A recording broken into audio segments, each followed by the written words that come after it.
नमस्कार, माझी सुखी सोबती या चॅनलमध्ये आपल्या सर्वांचं खूप खूप खूप स्वागत आहे. आज आपण प्रभू रामचंद्राविषयी माहिती घेणार आहोत. तर भगवान रामचंद्रांचा नेमका इतिहास काय आहे किंवा मग यांचा जीवन परिचय थोडक्यात पाहणार आहोत. भगवान राम किंवा श्रीराम हे एक हिंदू धर्मातील दैवत व भगवान नारायणाचे 7वे अवतार आहेत. वाल्मिकींनी रचलेल्या रामायण या महाकाव्याचे ते नायक आहेत. श्रीराम हे भगवान विष्णूचा 7वा अवतार होते. ते अयोध्या नगरीचे सूर्यवंशी महाराजा दशरथ आणि त्यांची ज्येष्ठ महाराणी कौसल्या यांचे पुत्र होते. त्यांचा जन्म चैत्र शुद्ध नवमी या तिथीला झाला होता. भगवान रामचंद्रांना पुरुषोत्तम असे म्हटले जाते.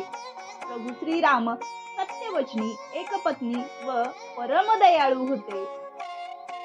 धार्मिक व्यक्तिरेखा. राम हा भगवान विष्णूचा अवतार आहे आणि त्याला श्रीराम किंवा श्री रामचंद्र या नावाने सुद्धा ओळखले जाते. रामायणातील वर्णनानुसार अयोध्येचा सूर्यवंशी राजा चक्रवर्ती सम्राट दशरथ यांच्या पुत्रेष्टी यज्ञ केला, त्यामुळेच त्यांना पुत्रांचा जन्म झाला होता. सूर्यप्रकाशामुळे त्यांचा जन्म अयोध्येत कौशल्या देवीच्या पोटी झाला.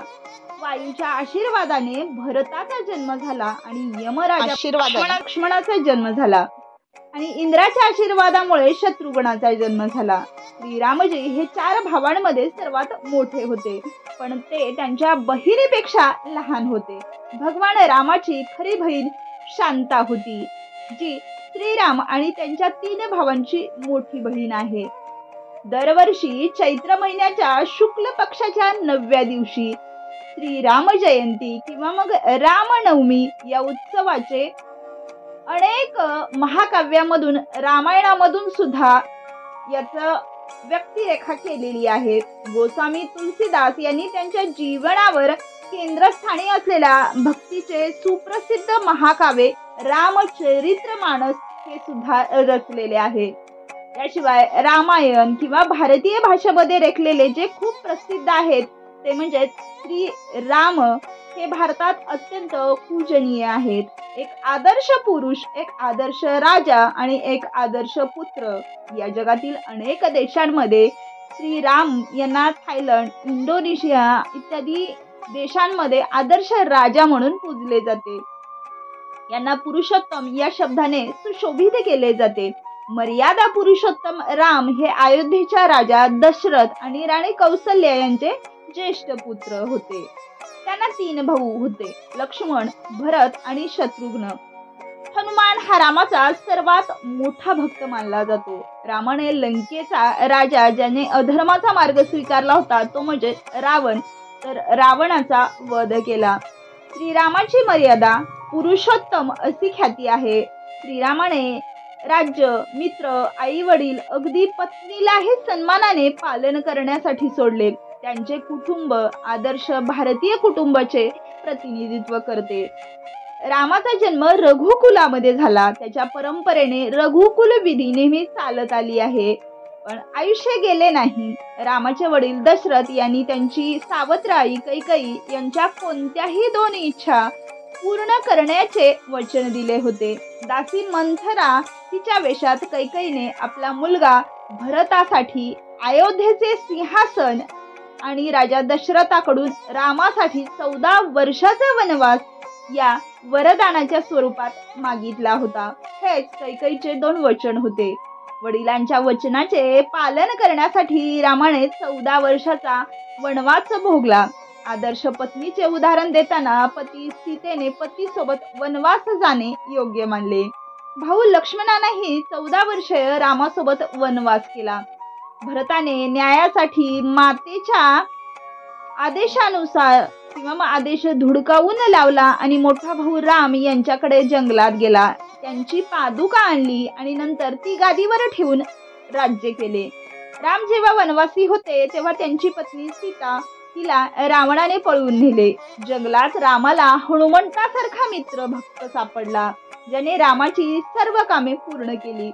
हनुमान, सुग्रीव इत्यादी वानर जातीतील महापुरुषांच्या मदतीने रामाने सीता शोधली. त्याने समुद्रावर पूल बांधून राम सेतू बांधून लंकेत पोहोचले आणि रावणाशी युद्ध केले. त्याचा वध करून त्यांनी सीतेला परत आणले.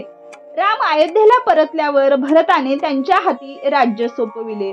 राम फक्त भक्त होता.